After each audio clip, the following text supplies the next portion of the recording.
And now I'm talking with my friends in Poland, and they are worried that you align yourself too much with Putin. What's your message for them?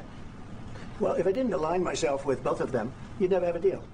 You want me to say really terrible things about Putin and then say, hi, Vladimir, how are we doing on the deal? It doesn't work that way. I'm not aligned with Putin. I'm not aligned with anybody. I'm aligned with the United States of America and for the good of the world. I'm aligned with the world, and I want to get this thing over with. You see the hatred he's got for Putin. It's very tough for me to make a deal with that kind of hate. He's got tremendous hatred, and I understand that, but I can tell you the other side isn't exactly in love with, him either.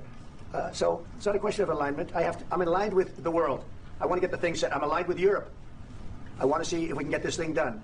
You want me to be tough? I could be tougher than any human being you've ever seen. I'd be so tough.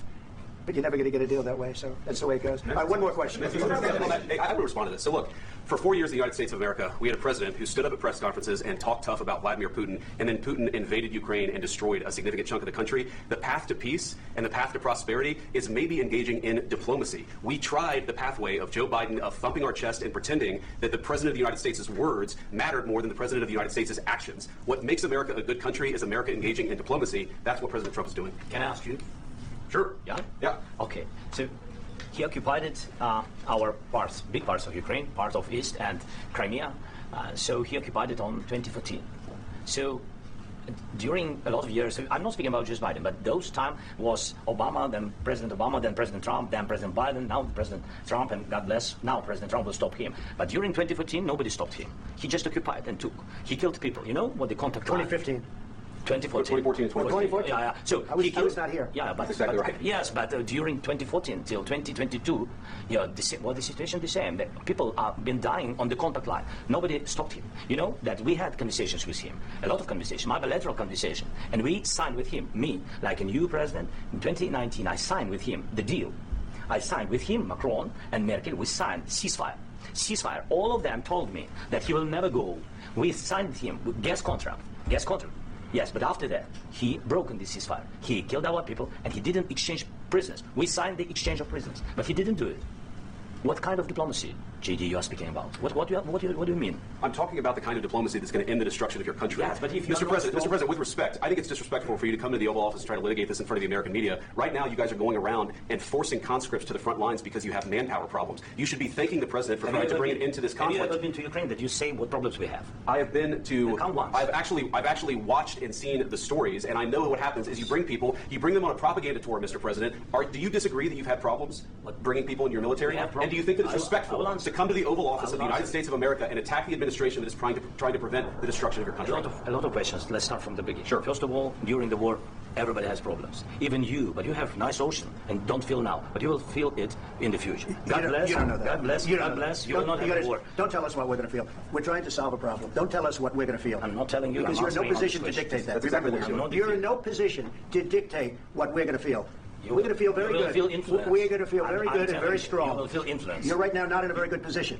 You've allowed yourself to be in a very bad position, and he happens to be right about it. From the very beginning of the war. You're not in a good position. You don't have the cards right now. With us, you start having cards. Right now, you don't have. You're playing cards. You're playing cards. You're gambling with the lives of millions of people. You're gambling with World War III. You're gambling with World War III.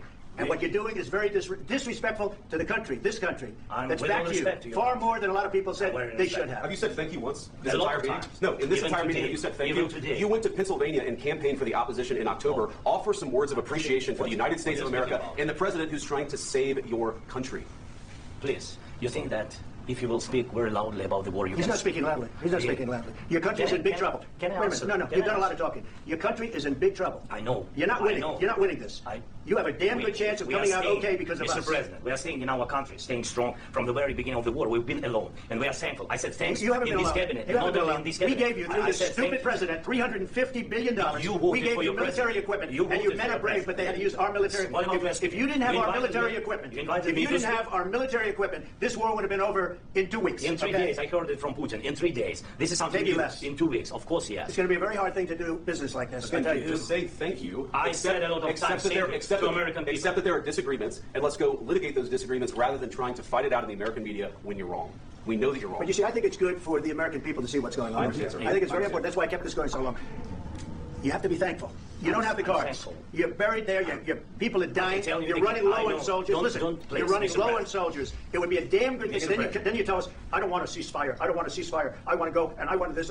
Look, If you could get a ceasefire right now, I tell you, you take it so the bullets stop flying and your men stop getting killed. Of course, we want to stop the war. But you're saying you don't want a ceasefire? But I said to you, I want a ceasefire. with guarantees. Because you'll get a ceasefire faster than an agreement. Ask our people about ceasefire, what they think. That wasn't It doesn't with matter me. for you what That wasn't with me. That was with a guy named Biden who was not a smart person. That was with Obama. It was your president. Excuse me. That was with Obama, who gave you sheets, and I gave you javelins. Yes. I gave you the javelins to take out all those tanks. Obama gave you sheets. In fact, the statement is Obama gave sheets and Trump gave javelins. You got to be more thankful. Because let me tell you, you don't have the cards. With us, you have the cards. But without us, you don't have any cards. One more question to Mr. Vice President. I'm sorry. It's going to be a tough deal to make. Because the attitudes have to change. What if Russia breaks ceasefire? What if Russia breaks peace talks? What do we do then? I understand that it's a heated conversation right now. What are you saying? She's asking, what if Russia breaks the ceasefire? Well, what if anything? What if a bomb drops on your head right now? Okay? What if they broke it?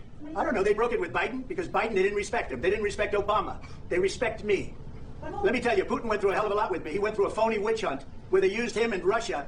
Russia. You ever hear of that deal? That was a phony Hunter Biden, Joe Biden scam. Hillary Clinton, Shifty Adam Schiff. It was a Democrat scam. And he had to go through that. And he did go through it. We didn't end up in a war.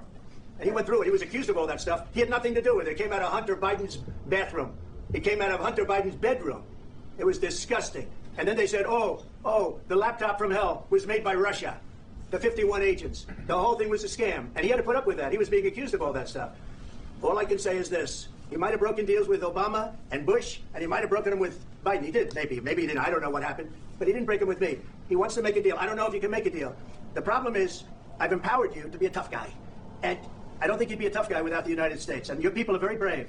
But you're either going to make a deal or we're out. And if we're out, you'll fight it out. I don't think it's going to be pretty, but you'll fight it out. But you don't have the cards. But once we sign that deal, you're in a much better position. But you're not acting at all thankful. And that's not a nice thing. I'll be honest, that's not a nice thing. All right, I think we've seen enough. What do you think? Huh? This is going to be great television, I will say that. All right, we'll see what we can do about putting it together. Thanks. This was like epic. Wow. And if you look at the comments, it's like all in support of President Trump. So crazy, right? What do you think?